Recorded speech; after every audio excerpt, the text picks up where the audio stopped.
you'll change. If you get, every moment I do this, the pain's getting more and more intense, there's a point where you must change. And if I change, I get all this pleasure, you're gonna want to change. How many follow? But what equals pain and what equals pleasure is what you associate in your nervous system. So what happens is, the only way you create change is changing what you link pain and what you link pleasure to in your nervous system, not just in your head, in your gut. That's what controls you. Lots of times in your head, you know what you should do, but your gut takes over. Your fear, or your greed, or your desire, or your comfort, or whatever. Who knows what I'm talking about here? Say I. But watch this. How many of you used to have a favorite dessert, or a food, or a form of alcohol that you really, really, really loved? And then one night you had an experience like never before, where something happened, where this food or this drink or this alcohol that you love so much, it went down, but it kept coming back up at a level of intensity and with enough aroma and pain and association that to this day, it takes no willpower just to think of that alcohol or think of the smell of that food or look at it makes you appalled, makes you repelled. Who's had an experience like this in your life? Say I. Tell me what that change was. Was that a change in willpower?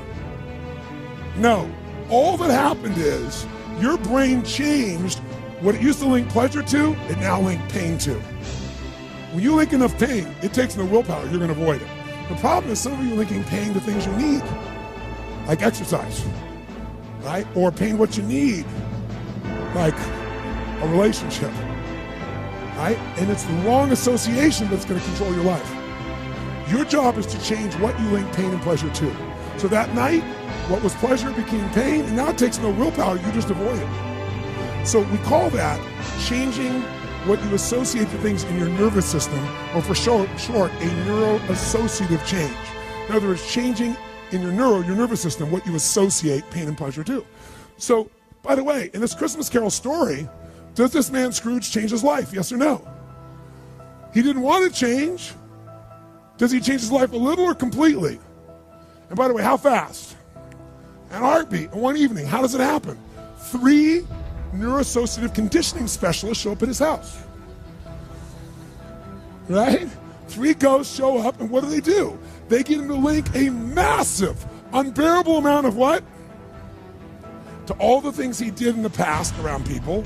Then they go to everything he has in the present, pain, and everything in the future, pain, till there's so much, there was nowhere to escape. Here's the other reason why people don't change. Because right now, my relationship's in pain. But it was good in the past. So you escape having a change by remembering a good time. Or I might be coughing and having these problems with cigarettes right now, but you know what? George Burns lived to be 102. He smoked cigars, by the way, and he's 1 out of 10 billion people that pulled that off. But let's not confuse ourselves with ratios. So you make up what the future is. If your present is painful, you can escape to the past and get out of the pressure to change. How many follow this? Say I. Or you can escape to a future because no one knows what it is for sure, you can make it up. But if your brain links it's been painful in the what? Past, in the, and it's even worse in the, it'll change like that. Who here has ever stayed in a relationship that you knew was not right for you? It wasn't right for you, it wasn't right for them. Who has ever stayed in a relationship way too long? Who's done this before? Raise your hand. Say, ah. It wasn't good for you, it wasn't good for them, yet you stayed. Why? Why? Because even though it's painful in the present, what'd you do? You said, it'll get better over there in the future. Why? Who finally changed? Who here finally changed that? Say, ah.